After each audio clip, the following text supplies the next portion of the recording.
स्वागत है PTC news ਵਿੱਚ ਸਾਰੇ ਦਰਸ਼ਕਾਂ ਦਾ। ਮੈਂ ਹਰਪ੍ਰੀਤ ਸਿੰਘ ਵਿਚਾਰ ਤਕਰਾਰ ਲੈ ਕੇ ਇੱਕ ਵਾਰ ਫਿਰ ਤੋਂ ਤੁਹਾਡੇ ਸਾਹਮਣੇ ਹਾਜ਼ਰ ਹਾਂ। ਲੰਡਨ ਦੇ ਵਿੱਚ ਰੈਫਰੈਂਡਮ 2020 ਦੇ ਲਈ ਮੀਟਿੰਗ ਹੋ ਚੁੱਕੀ ਹੈ। ਹਾਲਾਂਕਿ ਜਿਹੜੀਆਂ ਵੱਖ-ਵੱਖ ਧਿਰਾਂ ਨੇ ਇਹ ਕਹਿੰਦੀਆਂ ਨੇ ਕਿ ਜਿਵੇਂ ਦਾ ਸਮਰਥਨ ਮਿਲਣ ਦਾ ਹੁੰਗਾਰਾ ਭਰਿਆ ਸੀ ਉਵੇਂ ਦਾ ਸਮਰਥਨ ਮਿਲਦਾ ਹੋਇਆ ਉਹਨਾਂ ਨੂੰ ਨਜ਼ਰ ਨਹੀਂ ਆ ਰਿਹਾ। 3 ਤੋਂ 5000 ਦੇ ਵਿੱਚ ਜਿਹੜੀ ਗੈਦਰਿੰਗ ਇਕੱਠੀ ਹੋਈ ਸੀ, ਪਰ ਉਹਦੇ ਮੁਕਾਬਲੇ ਦੇ ਵਿੱਚ ਜਿਹੜਾ ਰਾਸ਼ਟਰਵਾਦ ਦੀਆਂ ਭਾਵਨਾਵਾਂ ਵੀ ਉੱਥੇ ਦੇਖਣ ਨੂੰ ਮਿਲੀਆਂ। ਕੁਝ ਧਿਰਾਂ ਅਜਿਹੀਆਂ ਵੀ ਇਕੱਠੀਆਂ ਹੋਈਆਂ ਜਿਨ੍ਹਾਂ ਨੇ ਆਜ਼ਾਦੀ ਦੇ ਜਸ਼ਨ ਵੀ ਮਨਾਏ, तिरंगा झंडा भी लहराया, ढोल भी खड़काए और इसकी मुखालफत की कि रेफरेंडम 2020 की किसी को जरूरत भी है। यानी कि वक्खवाद बनाम राष्ट्रवाद की तस्वीर है जी वो देखने को मिली। दो तस्वीर इस पूरी प्रक्रिया देखने को मिलियां ने। कुछ वो लोग जिहड़े मुल्क दे विच वंडियां पाना चाहते हैं, कुछ वो लोग मुल्क की एकता चाहते हैं। हुण वड्डा सवाल यह है कि जिहड़े मुल्क की वंडी चाहते हैं उन्हां दे पिछे जिहड़े तर्क ने वो तर्क भी समझने बड़े जरूरी ने।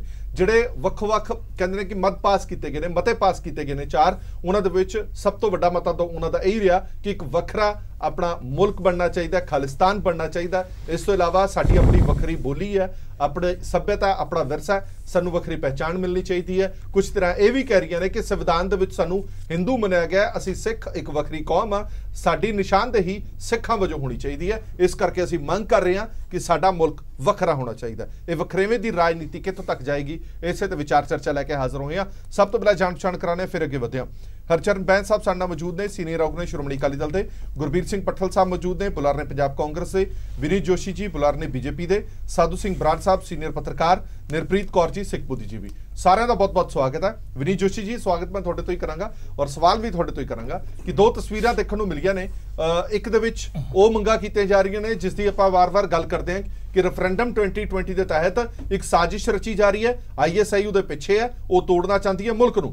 दूजी तस्वीर ਦੇ ਵਿੱਚ ਅਸੀਂ ਦੇਖਿਆ ਕਿ ਕੁਝ ਲੋਕ ਇਹ ਕਹਿੰਦੇ ਨੇ ਜਿਨ੍ਹਾਂ ਦੇ ਵਿੱਚ ਵੱਡੀ ਗਿਣਤੀ ਵਿੱਚ ਸਿੱਖ ਭਾਈਚਾਰਾ ਵੀ ਸ਼ਾਮਲ ਸੀ, ਜਿਹੜਾ ਕਹਿੰਦਾ ਕਿ ਸਾਨੂੰ ਆਪਣੇ ਮੁਲਕ ਨਾਲ ਪਿਆਰ ਹੈ, ਸਾਨੂੰ ਕਿਸੇ ਤਰ੍ਹਾਂ ਦਾ ਵੱਖਰਾ ਮੁਲਕ ਨਹੀਂ ਚਾਹੀਦਾ। I love India. यानी कि ये मान के चलिए कि दोवें फलसफे नाल चल रहे हैं। इससे कोई दोरावा नहीं है। किसी भी स्टेट के अंदर, किसी भी नेशन के अंदर, किसी भी कम्युनिटी के अंदर भी हमेशा 2 तरह 3 तरह के ओपीनियन हमेशा चलते रहते हैं।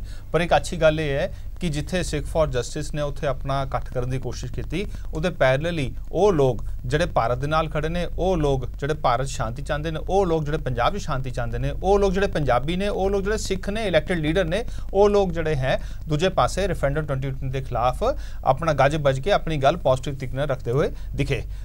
सिख फॉर जस्टिस जिहड़ा इकट्ठ होया, इससे विचार करने योग ये है कि ये इकट्ठ एक तरह जिस तरीके इन्होंने 3-4 महीने तैयारी की, जिस तरीके इन्होंने जर्मनी और बाकी जगह जाके मीटिंग्स की, कॉन्फ्रेंसिस की, जिस तरीके इन्होंने फंडिंग की, जिस तरीके इन्होंने कहा कि तुसीं आओ तुहानूं एयर टिकटां असीं दे दांगे, असीं बसां लैके जा रहे हैं, बसां दी बार-बार इन्होंने अपने फेसबुक ट्विटर ते फोटोआं भी अपलोड कीतियां, जिस तरीके कई जगह ते इन्होंने इकट्ठ कर करके 25-30 बंदियां दे वीडियोज़ पोस्ट किए, बच्चों के पोस्ट किए। उस हिसाब नाल तां उत्थे इकट्ठ होया नहीं।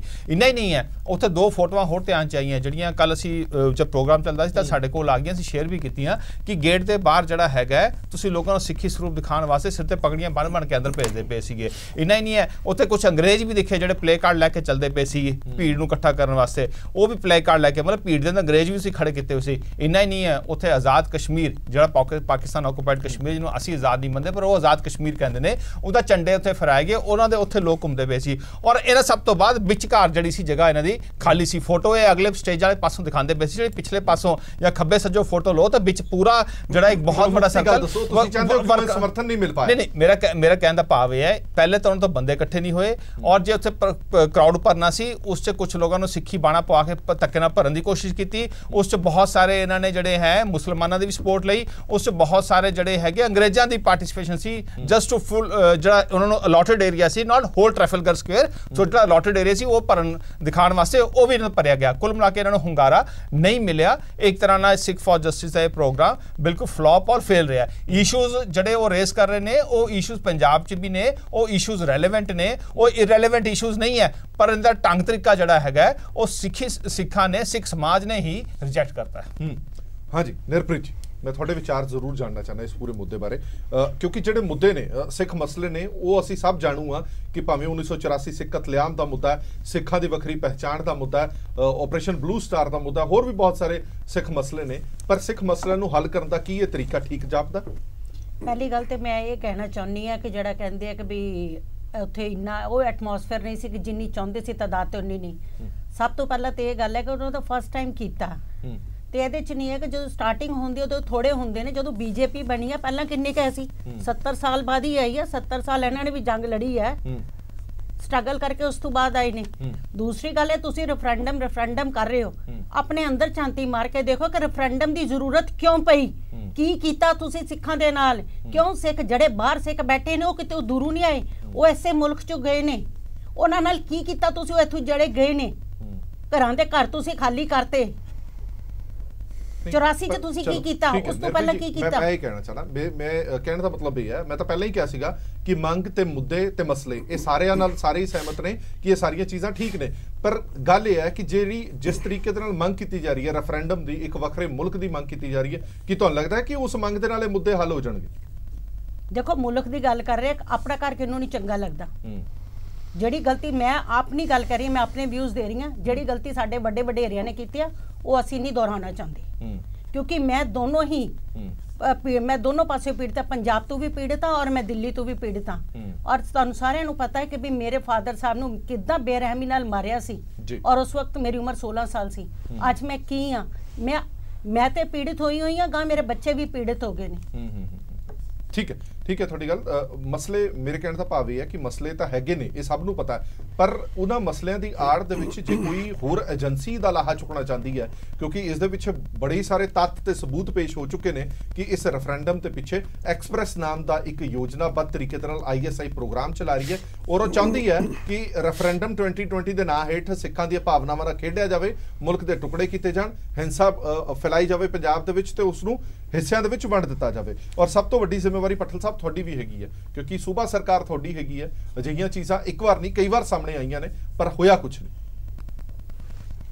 ਦੇਖੋ ਜੀ, ਮੈਂ ਇਹ ਕਹਿਣਾ ਚਾਹੁੰਦਾ ਕਿ ਬੜੇ ਪੁਰਾਣੇ ਤੇ ਗਹਿਰੇ ਇਹ ਜ਼ਖਮ ਹੈਗੇ ਆ ਜਿਨ੍ਹਾਂ ਨੂੰ ਮਤਲਬ ਆਪਾਂ ਨਾ ਛੇੜੀਏ। ਬੜਾ ਔਖਾ ਦੌਰ ਸੀ ਜਿਹੜਾ ਗੁਜ਼ਰਿਆ, ਸਾਰਿਆਂ ਨੇ ਬਹੁਤ ਇਹਦੇ 'ਚ ਨੁਕਸਾਨ ਠਾਏ।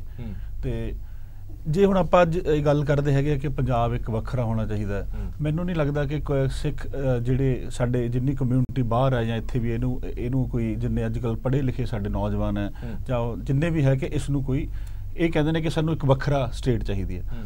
ਜੇ ਅੱਜ ਆਪਾਂ ਕਹਾਂਗੇ ਸਾਨੂੰ ਇੱਕ ਵੱਖਰੀ ਸਟੇਟ ਚਾਹੀਦੀ ਹੈ, ਕੱਲ੍ਹ ਨੂੰ ਕੇਰਲ ਵਾਲੇ ਕਹਿਣਗੇ ਸਾਡੀ ਵੀ ਬੋਲੀ ਅਲੱਗ ਹੈ, ਸਾਨੂੰ ਵੀ ਇੱਕ ਸਟੇਟ ਵੱਖਰੀ ਚਾਹੀਦੀ ਹੈ, ਪਰਸੋਂ ਨੂੰ MP ਵਾਲੇ ਕਹਿਣਗੇ ਸਾਨੂੰ ਵੱਖਰੀ ਸਟੇਟ ਚਾਹੀਦੀ ਹੈ। ਇਹ ਕਰਕੇ ਤਾਂ ਸਾਰਾ ਹਿੰਦੁਸਤਾਨੀ ਵੱਖਰਾ ਹੋ ਜਾਊਗਾ। ਆਪਾਂ ਇੱਕ ਨਹੀਂ, ਹਿੰਦੁਸਤਾਨ ਉਹਦੇ ਪਿੱਛੇ ਤਰਕ ਹੈ ਨਾ, ਤਰਕ ਇਹ ਹੈ ਕਿ ਜਿਹੜੇ ਮਸਲੇ ਸੀ ਭਾਵੇਂ ਪੰਜਾਬ ਦੇ ਜਾਂ ਸਿੱਖਾਂ ਦੇ ਮਸਲੇ ਸੀ ਉਹ ਹੱਲ ਨਹੀਂ ਹੋਏ। ਇਹ ਤਰਕ ਦਿੱਤਾ ਜਾ ਰਿਹਾ ਕਿ ਜਦ ਤੱਕ ਉਹ ਮਸਲੇ ਹੱਲ ਨਹੀਂ ਹੁੰਦੇ, ਉਹ ਹੱਲ ਤਾਂ ਹੀ ਹੋਣਗੇ ਜਦੋਂ ਸਾਨੂੰ ਆਜ਼ਾਦੀ ਮਿਲੇਗੀ। ਦੇਖੋ ਉੱਥੇ ਤੁਸੀਂ ਦੇਖਿਆ ਹੀ ਹੈ ਕਿ ਦੋਨੇ ਪਾਸਿਓਂ ਹੋਰ ਦੂਜੀਆਂ ਸੰਗਤਾਂ ਵੀ ਉੱਥੇ ਪਹੁੰਚੀਆਂ, ਹੋਰ ਜਿਹੜੀ ਕਮਿਊਨਿਟੀਜ਼ ਸਾਡੇ ਸਿੱਖ ਵਾਲੀ ਪਹੁੰਚੀ ਕਿ ਵੀ ਲਵ ਇੰਡੀਆ। ਸੋ ਜਿਹੜੀਆਂ ਤੁਸੀਂ ਏਜੰਸੀਜ਼ ਦੀ ਗੱਲ ਕਰਦੇ ਹੋ, ਬੜੀਆਂ ਖਤਰਨਾਕ ਏਜੰਸੀਆਂ ਨੇ। ਇਹਨਾਂ ਨੇ ਕਈ ਮੁਲਕਾਂ ਦੇ ਤੁਸੀਂ ਦੇਖਿਆ ISI ਨੇ ਕਿੰਨੀ ਲੜਾਈ ਚੱਲਦੀ ਰਹੀ ਹੈ।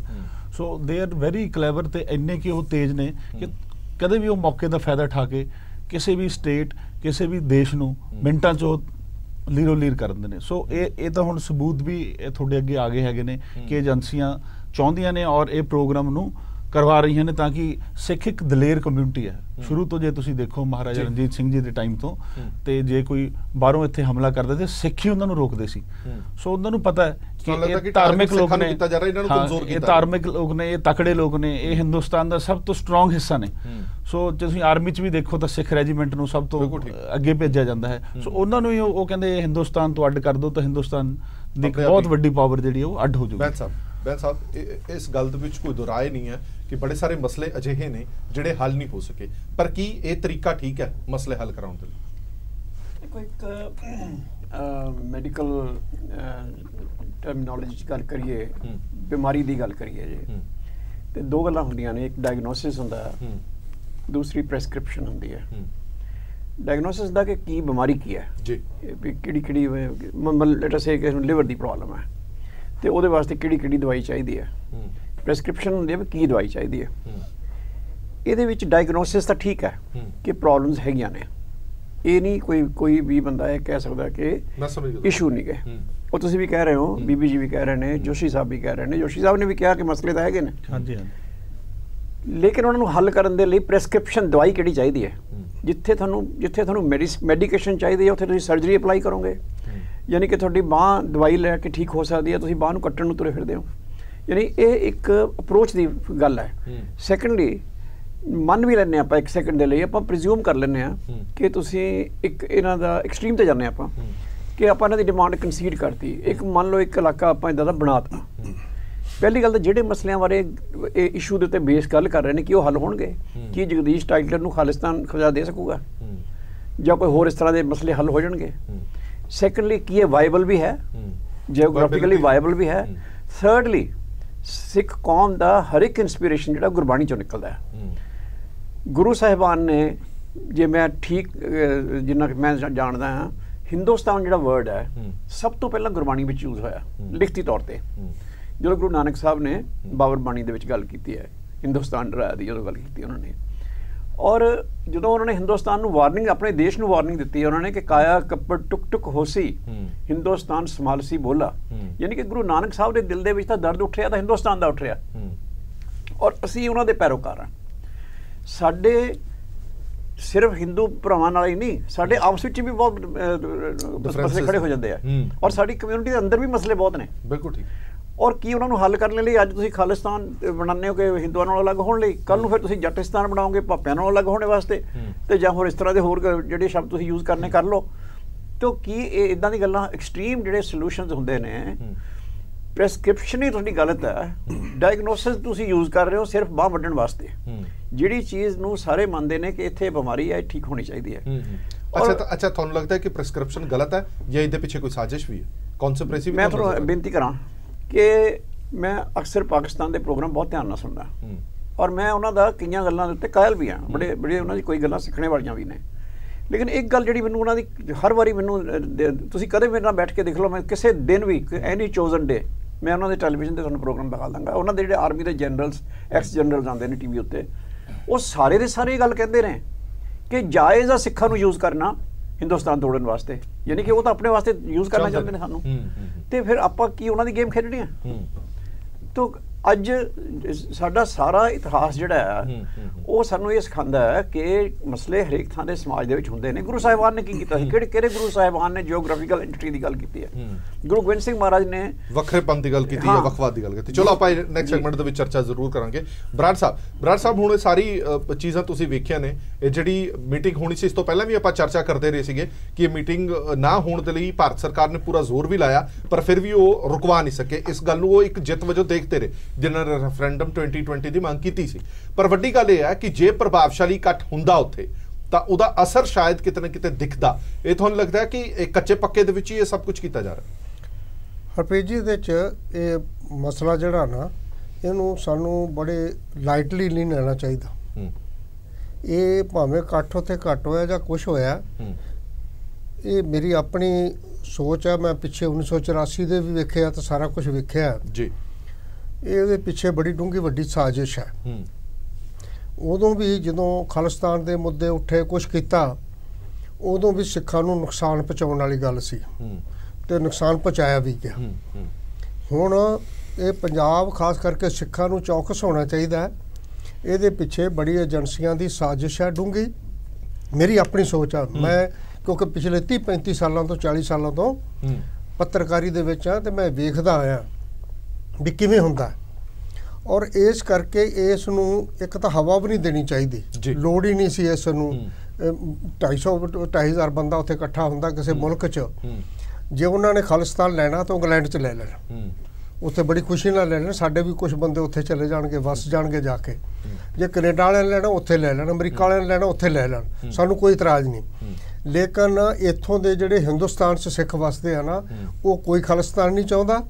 ਉਹ ਤਾਂ ਆਪਣੇ ਉਹਨਾਂ ਦੇ ਹੋਰ ਮਸਲੇ ਆ, ਸਿੱਖਾਂ ਦੇ ਮਸਲੇ ਹੈਗੇ ਜਿਹੜੇ ਉਹ ਠੀਕ ਹੈਗੇ ਆ, ਉਹ ਸਰਕਾਰਾਂ ਦੇ ਮੂਹਰੇ ਉਠਾਉਣੇ ਚਾਹੀਦੇ ਆ। ਜੇ ਤੁਸੀਂ, ਤੁਹਾਡਾ ਸਟੇਟ ਜਿਹੜੀ ਆ ਲੈਂਡ ਲੌਕਡ ਹੈ ਚਾਰੇ ਪਾਸਿਆਂ ਤੋਂ, ਤੁਸੀਂ ਮੈਨੂੰ ਦੱਸੋ ਕਿਹੜੇ ਪਾਸੇ ਤੁਹਾਡਾ ਸਮੁੰਦਰ ਲੱਗਦਾ ਜਿੱਥੋਂ ਤੁਸੀਂ ਇਹ ਸਟੇਟ ਲੈ ਕੇ ਤੇ ਉੱਥੋਂ ਨਿਕਲ ਸਕੋਗੇ? ਤੁਸੀਂ ਆਪਦੀ ਕਣਕ ਕਿੱਥੇ ਵੇਚੋਗੇ, ਕਿੱਥੇ ਝੋਨਾ ਵੇਚੋਗੇ, ਕਿਹਦੇ ਨਾਲ ਤੁਸੀਂ ਕਰੋਗੇ ਤਾਲਮੇਲ? ਕਿ ਪਾਕਿਸਤਾਨ ਤੁਹਾਨੂੰ ਰਸਤਾ ਦੇਗਾ ਲੰਘਣ ਲਈ, ਜਾਂ ਉਹਦੇ ਨੂੰ ਆਪਣੀ ਕਰਾਚੀ ਦੀ ਬੰਦਰਗਾਹ ਯੂਜ਼ ਕਰਨ ਦੇਵੇਗਾ? ਇਸ ਕਰਕੇ ਇਹ ਬਹੁਤ ਲੋੜ ਹੈ ਸਿੱਖਾਂ ਨੂੰ ਚੌਕਸ ਰਹਿਣ ਦੀ, ਔਰ ਉਹਨਾਂ ਨੂੰ ਇਹ ਡਟ ਕੇ ਇਸ ਦਾ ਜਵਾਬ ਦੇਣਾ ਚਾਹੀਦਾ ਤੇ ਇਸ ਨੂੰ ਹਵਾ ਵੀ ਨਹੀਂ ਦੇਣੀ ਚਾਹੀਦੀ। ਇਹਦੇ 'ਚ ਅੱਗੇ ਸਾਡੇ ਬਾਹਰ ਵਸਦੇ ਸਿੱਖ ਜਿਹੜੇ ਉਹਨਾਂ ਦਾ ਵਿਚਾਰਿਆਂ ਦਾ ਬਹੁਤ ਨੁਕਸਾਨ ਹੋਇਆ, ਸਾਡਾ ਤਾਂ ਹੋਇਆ ਆਰਥਿਕ ਤੌਰ ਤੇ ਜੋ ਵੀ ਹੈ, ਲੇਕਿਨ ਜੋ ਉਹਨਾਂ ਦਾ ਨੁਕਸਾਨ ਹੋਇਆ ਕਿੰਨੇ ਬੰਦੇ ਮਾਰੇ ਗਏ, ਕਿੰਨਾ ਕੀਤਾ ਗਿਆ। ਨਾ ਕਿਸੇ ਨੇ ਸਿੱਖ ਖਾਲਿਸਤਾਨ ਮੰਗਿਆ ਸੀ ਤੇ ਨਾ ਕੋਈ ਇਹ ਲੈਣ ਦੇ ਹੱਕ 'ਚ ਹੈ। ਸੋ ਮੇਰੀ ਤਾਂ ਇਹ ਰਾਏ ਆ ਕਿ ਇਹਨੂੰ ਬਹੁਤ ਗੰਭੀਰਤਾ ਨਾਲ ਲੈਣਾ ਚਾਹੀਦਾ, ਸਿੱਖਾਂ ਨੂੰ ਚੌਕਸ ਰਹਿਣਾ ਚਾਹੀਦਾ ਇਸ ਮਾਮਲੇ 'ਚ। ਠੀਕ ਹੈ ਨਿਰਪ੍ਰੀਤ ਜੀ, ਗੱਲ ਇਹ ਹੈ ਕਿ ਆਪਾਂ ਜਿਹੜੇ ਸਬੂਤ ਸਾਹਮਣੇ ਆਏ ਨੇ, ਏਜੰਸੀਆਂ ਨੇ, ਭਾਵੇਂ ਉਹ ਕੇਂਦਰ ਸਰਕਾਰ ਨੇ ਵੀ ਸਬੂਤ ਪੇਸ਼ ਕੀਤੇ ਨੇ ਕਿ ਇਹਦੇ ਪਿੱਛੇ ISI ਦਾ ਹੱਥ ਹੈਗਾ। ਉਹ ਚਾਹੁੰਦੀ ਹੈ ਕਿ ਇਸ ਚੀਜ਼ ਨੂੰ ਹਵਾ ਦਿੱਤੀ ਜਾਵੇ ਤੇ ਪੰਜਾਬ ਦੇ ਵਿੱਚ ਗੜਬੜੀ ਫੈਲਾਈ ਜਾਵੇ। ਤੁਹਾਨੂੰ ਇਹ ਨਹੀਂ ਲੱਗਦਾ ਕਿ ਭਾਵੇਂ ਮਕਸਦ ਠੀਕ ਹੋਵੇ, ਚਲੋ ਮੰਨ ਲੈਂਦੇ ਕਿ ਮਕਸਦ ਠੀਕ ਹੈ, ਪਰ ਜਿਹੜੀਆਂ ਏਜੰਸੀਆਂ ਇਹਦੇ ਥਰੂ ਕਾਰਵਾਈ ਕਰਨਾ ਚਾਹੁੰਦੀਆਂ ਨੇ, ਜਿਹੜੀਆਂ ਏਜੰਸੀਆਂ ਇਹ ਚਾਹੁੰਦੀਆਂ ਨੇ ਕਿ ਇਹਦੀ ਮੰਗ ਕੀਤੀ ਜਾਵੇ ਤੇ ਪੰਜਾਬ ਦੇ ਵਿੱਚ ਹਿੰਸਕ ਪ੍ਰਦਰਸ਼ਨ ਹੋਣ ਅਤੇ ਪੰਜਾਬ ਵੰਡਿਆ ਜਾਵੇ, ਉਹ ਤੁਹਾਨੂੰ ਠੀਕ ਲੱਗਦਾ ਜ਼ਰੀਆ ਕਿ ਫਾਇਦਾ ਕੋਈ ਹੋਰ ਚੁੱਕ ਰਿਹਾ ਸਾਡੀ ਡਿਮਾਂਡ ਦੇ ਸਿਰ ਦੇ ਉੱਤੇ? ਮੈਨੂੰ ਪਹਿਲਾਂ ਇੱਕ ਗੱਲ ਦਾ ਜਵਾਬ ਦਿਓ ਕਿ ਜਦੋਂ ਕੋਈ ਸਿੱਖ ਗੱਲ ਕਰਦਾ ਆਪਣੇ ਹੱਕ ਦੀ ਤੇ ਉਦੋਂ ਕਹਿੰਦੇ ਨੇ ਏਜੰਸੀਆਂ ਕਰਾ ਰਹੀਆਂ ਨੇ, ਜਦੋਂ ਸਿੱਖਾਂ ਨੂੰ ਮਰਵਾਇਆ ਜਾਂਦਾ ਹੈ ਜਾਂ ਸਿੱਖਾਂ ਦੇ ਉੱਤੇ ਜਿਸ ਤਰ੍ਹਾਂ ਸਬੂਤ ਦਿਖ ਰਹੇ ਨੇ ਏਜੰਸੀ ਨਿਰਪ੍ਰੀਤ ਜੀ, ਇਹ ਤਾਂ ਸਬੂਤ ਦਿਖ ਰਹੇ ਨੇ। ਸਬੂਤਾਂ ਦੀ ਨਾ ਮੇਰੇ ਹਰਪ੍ਰੀਤ ਜੀ ਮੇਰੇ ਨਾਲ ਸਬੂਤਾਂ ਦੀ ਨਾ ਗੱਲ ਕਰੋ। ਮੈਂ ਕੋਰਟ 'ਚ ਇਦਾਂ ਦੇ ਸਬੂਤ ਦਿੱਤੇ ਨੇ, ਮੈਂ ਕੋਰਟ 'ਚ ਇਦਾਂ ਦੇ ਸਬੂਤ ਦਿੱਤੇ ਨੇ, ਸਬੂਤ ਹੋਣ ਦੇ ਬਾਵਜੂਦ ਉਹਨਾਂ ਨੇ ਕਹਤਾ ਬੈਨੀਫਿਟ ਆਫ ਡਾਊਟਸ ਤੇ ਉਹਨਾਂ ਨੂੰ ਐਕੁਇਟਲ ਕਰਤਾ। ਮੈਨੂੰ ਸਬੂਤ ਨਾ ਦੱਸੋ। ਇਸ ਦੇਸ਼ 'ਚ 2 ਲਾਅ ਨੇ।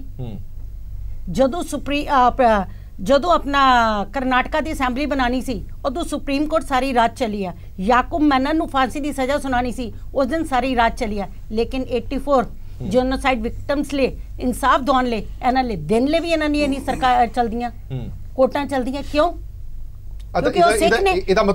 ਇਹਦਾ ਮਤਲਬ ISI ਨੂੰ ਕਹੀਏ ਕਿ ਆਓ ਤੁਸੀਂ ਜੋ ਕੁਝ ਕਰਨਾ ਕਰੋ, ਸਾਡੇ ਨਾਲ ਇਨਸਾਫ ਨਹੀਂ ਹੋਇਆ, ਸਾਡੇ ਨਾਲ ਇਨਸਾਫ ਨਹੀਂ ਹੋਇਆ, ISI ਆਵੇ ਤੇ ਜੋ ਮਰਜ਼ੀ ਕਰੇ। ਇਹਦਾ ਮਤਲਬ ਇਹ ਹੈ ਮੈਂ ਤੇ ਇੱਕ ਗੱਲ ਜਾਣਦੀ ਆ, ਮੈਂ ਆਪਣਾ ਐਗਜ਼ਾਮਪਲ ਦੇ ਰਹੀ ਹਾਂ। ਨਹੀਂ ਤੁਸੀਂ ਆਪਣਾ ਐਗਜ਼ਾਮਪਲ ਸਾਰਿਆਂ ਦੇ ਨਾਲ ਨਾ ਤੁਸੀਂ ਉੱਤੇ ਮੜੀ ਜਾਵੋ। ਜੇ ਤੁਸੀਂ ਐਗਜ਼ਾਮਪਲ ਹੈਗੇ ਹੋ ਤਾਂ ਇਹਦਾ ਮਤਲਬ ਇਹ ਹੈ ਜੇ ਤੁਹਾਨੂੰ ਇਨਸਾਫ ਨਹੀਂ ਮਿਲਿਆ ਤਾਂ ਮੁਲਕ ਤੋਂ ਬਾਹਰ ਜੇ ਕੋਈ ਏਜੰਸੀ ਹੈਗੀ ਹੈ ਉਹ ਸਾਡੇ ਮੁਲਕ ਦੇ ਵਿੱਚ ਆਵੇ, ਸਾਡੇ ਦੇਸ਼ ਦੇ ਵਿੱਚ ਆਵੇ ਤੇ ਦੇਸ਼ ਨੂੰ ਟੋਟੇ ਮੈਂ ਮੰਨਦੀ ਨਹੀਂ ਕੋਈ ਏਜੰਸੀ ਕੰਮ ਕਰ ਰਹੀ ਹੈ। ਹੁਣ ਮੈਂ ਆਪਣਾ ਦੇ ਰਹੀ ਹਾਂ, ਮੈਂ ਮੇਰੇ ਨਾਲ ਇਸ ਤਰ੍ਹਾਂ ਵਾਪਰਿਆ ਵੀ ਮੇਰੀ ਇਹ ਸੋਚ ਹੈ ਤੇ ਮੈਂ ਕਿਸੇ ਦੇ ਬਾਰੇ ਕਿਉਂ ਸੋਚ ਸਕਦੀ ਹਾਂ? ਜਿਨ੍ਹਾਂ ਦੇ ਘਰਾਂ ਦੇ ਘਰ ਖਤਮ ਹੋ ਗਏ ਉਹ ਵਿਚਾਰੇ ਇੱਥੋਂ ਛੱਡ ਕੇ ਚਲੇ ਗਏ ਨਹੀਂ, ਕਿਉਂਕਿ ਮਾਹੌਲ ਇਸ ਤਰ੍ਹਾਂ ਦਾ ਬਣਿਆ ਸੀ ਜੋ ਇੱਥੇ ਰਹਿੰਦੇ ਉਹ ਇੱਥੇ ਆ ਕੇ ਕਿਉਂ ਨਹੀਂ ਫਿਰ ਇਵੇਂ ਦੀਆਂ ਮੀਟਿੰਗਾਂ ਕਰਦੇ? ਇੱਥੇ ਆ ਕੇ ਕੀ ਕਰ ਰਹੇ? ਮੀਟਿੰਗ ਆ ਕੇ ਕਰ ਰਹੇ? ਤੁਸੀਂ ਅੰਦਰ ਭੇਜਣਾ, ਜਿਹੜੇ ਅੰਦਰ ਵਿਚਾਰੇ ਉਹ ਤਾਂ ਤੁਸੀਂ ਬਾਹਰ ਨਹੀਂ ਕੱਢ ਰਹੇ। ਫਿਰ ਉਹੀ ਗੱਲ ਹੈ ਨਾ ਨਿਰਪ੍ਰੀਤ ਜੀ, ਗੱਲ ਇਹ ਹੈ ਕਿ ਆਪਣੇ ਮੁਫਾਦਾਂ ਦੇ ਲਈ ਬਾਹਰ ਜਾ ਕੇ ਅਜਿਹੀਆਂ ਗੱਲਾਂ ਕਰਨੀਆਂ। ਜਿਹੜੇ ਸਿੱਖ ਇੱਥੇ ਵਸ ਰਹੇ ਨੇ ਉਹਨਾਂ ਦੇ ਮਸਲੇ ਨੂੰ ਹੱਲ ਕਰਨ ਦੇ ਲਈ ਇੱਥੇ ਆ ਕੇ ਚਾਰਾਜੋਈ ਨਹੀਂ ਕਰਨੀ ਚਾਹੀਦੀ। ਗਦਰ ਲਹਿਰ ਵੀ ਬਾਹਰ ਤੋਂ ਹੀ ਸ਼ੁਰੂ ਹੋਈ ਹੈ, ਇੱਥੋਂ ਨਹੀਂ ਹੋਈ। ਆਜ਼ਾਦੀ ਵੀ ਜੇ ਤੁਹਾਨੂੰ ਮਿਲੀ ਹੈ ਨਾ, ਤੁਸੀਂ ਅੱਜ ਇੱਥੇ ਬੈਠੇ ਹੋ ਨਾ, ਉਹ ਬਾਹਰੋਂ ਹੀ ਚੱਲੀ ਆ। ਤੁਸੀਂ ਇਹ ਭੁੱਲ ਗਏ ਹੋ ਕਿ ਤੁਹਾਨੂੰ ਹਿੰਦੁਸਤਾਨ 'ਚ ਨਹੀਂ ਮਿਲੀ। ਨਹੀਂ, ਮੈਂ ਬੇਨਤੀ ਕਰਨਾ ਚਾਹੁੰਦਾ ਜੀ 3 ਗੱਲਾਂ ਤੇ ਭੈਣ ਜੀ ਬਾਰੇ। ਨੰਬਰ 1, ਜਿਹੜੀ ਬੱਬਰ ਅਕਾਲੀ ਦੀ ਮੂਵਮੈਂਟ ਦੀ ਲਹਿਰ ਦੀ ਗੱਲ ਕਰਦੇ ਨੇ, ਕਾਮਾ ਗਾਟਾ ਮਾਰੂ ਦੀ ਗੱਲ ਕਰਦੇ ਨੇ, ਉਹ ਇੱਥੇ ਬਿਲਕੁਲ ਬਾਹਰ ਸ਼ੁਰੂ ਹੋਈਆਂ ਨੇ ਲੇਕਿਨ ਚੱਲ ਕੇ ਇੱਥੇ ਆਈਆਂ ਨੇ। ਕੀ ਇੱਥੇ ਆ ਰਹੇ ਨੇ? ਸਮਾਂ ਆਏਗਾ ਤੇ ਆ ਜਾਣਗੇ। ਸਮਾਂ ਕਦੋਂ ਆਏਗਾ?